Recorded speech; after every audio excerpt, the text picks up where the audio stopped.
Imagine trying to discover how the world works, without books, without writing, without paper, without computers, without laboratories, without a single scientific journal, no Google, no libraries, no schools, nothing. And yet somehow, ancient humans mapped entire continents, predicted eclipses, crossed oceans, tracked stars, developed medicine, and preserved knowledge for thousands of years. Long before the first university existed, humans were already doing research. They just didn't call it that. So how did ancient people discover new knowledge?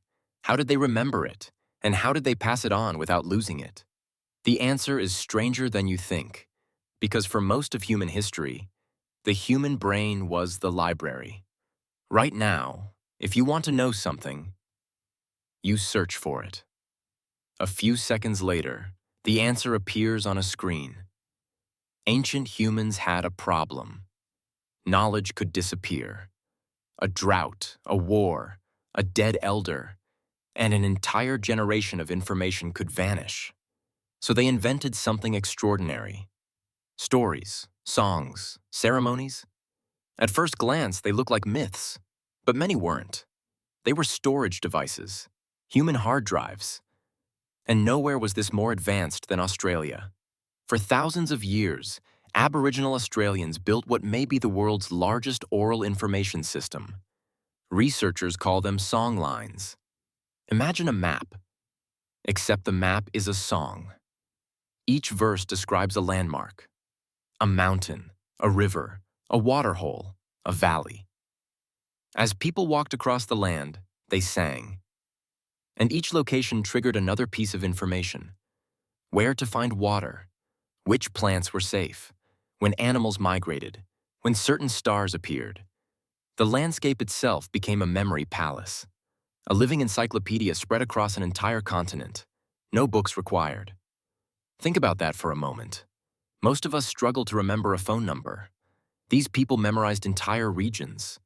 Researchers found that many Aboriginal ceremonies contained huge amounts of practical knowledge: animal behavior, weather patterns, plant medicine, astronomy, navigation, all hidden inside stories and songs. The songs weren't entertainment, they were data. And this wasn't unique. The Navajo people memorized hundreds of insect species. Polynesian navigators memorized entire star maps. Knowledge wasn't stored in objects, it was stored in people. Because when writing doesn't exist, memory becomes the most important technology on Earth. But eventually, humans invented something new, a way to store knowledge outside the brain.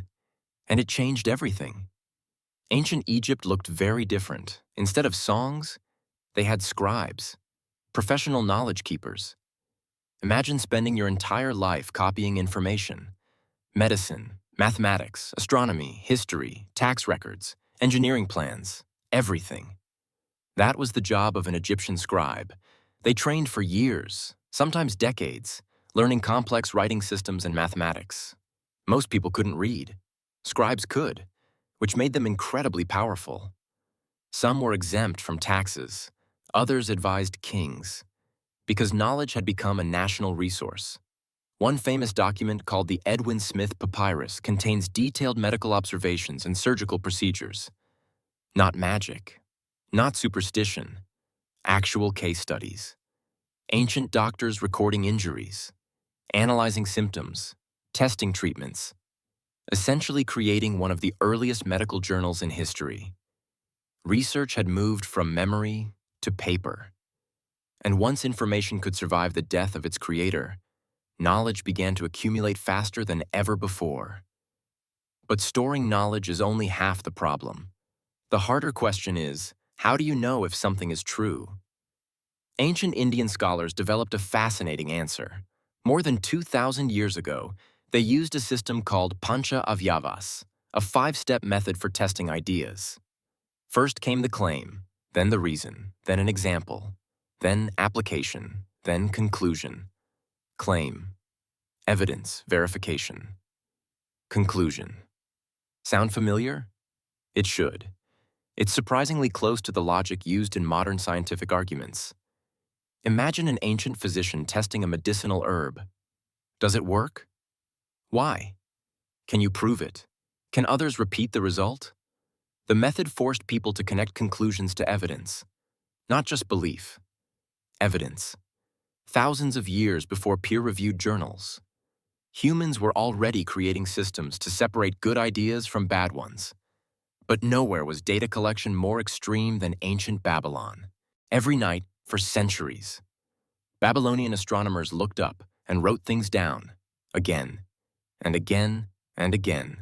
The moon, the planets, the stars, the weather, the seasons. At first, the observations seemed random, but over generations, patterns emerged. Lots of patterns.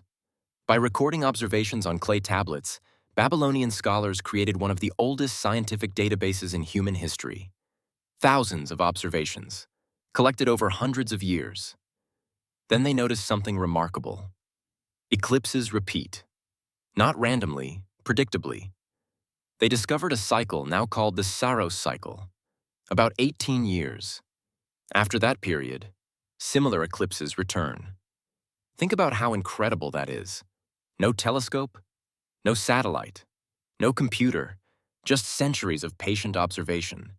The Babylonians weren't simply watching the sky, they were doing data science. Then came the Maya, and somehow they pushed things even further. Deep in Central America, Maya astronomers tracked the moon with astonishing precision. Generation after generation, observation after observation. Eventually, they created eclipse tables capable of predicting future eclipses. Hundreds of years into the future. Let that sink in. Most people living at the time believed eclipses were supernatural events. The Maya could calculate them. A solar eclipse would darken the sky. People would panic. And somewhere, a Maya astronomer already knew it was coming. Not because of magic, because of mathematics. Because somebody kept records, for centuries. This is what ancient research looked like. Observe, record, find patterns, make predictions. The exact same process scientists use today. But some of the most impressive researchers never used books at all. They used the ocean. Imagine standing in the middle of the Pacific Ocean. No compass, no map, no GPS. Land nowhere in sight. Most people would be lost within hours. Polynesian navigators weren't.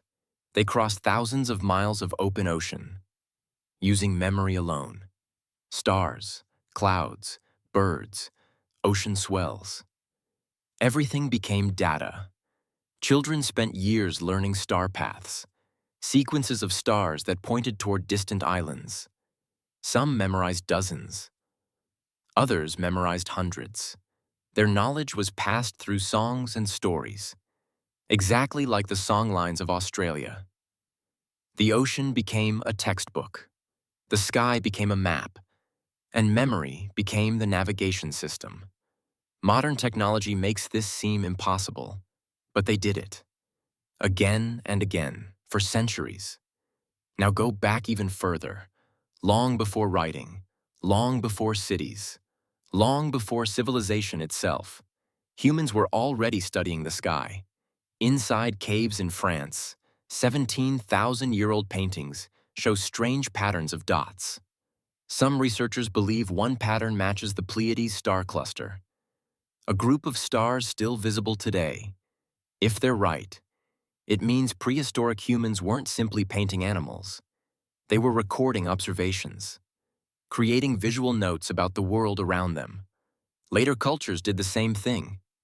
Egyptian star charts, Babylonian star catalogs, the Nebra sky disk. Again and again we see the same behavior. Humans observing, recording, remembering, testing. The tools changed. The goal stayed the same. Understanding reality. Then came a group often misunderstood. The alchemists. Most people remember them as people trying to turn lead into gold. But that's only part of the story. Alchemy was really experimentation. Heating substances, mixing chemicals, testing reactions, recording results. Failure after failure. Then occasional success. In their search for impossible things, They accidentally discovered real things. New materials, new techniques, new chemicals, laboratory equipment, distillation, metallurgy, the foundations of chemistry itself. They thought they were chasing magic. What they were actually building was science. When we picture ancient humans, we often imagine people who knew less than we do. And in some ways that's true. They didn't have satellites, or microscopes, or artificial intelligence.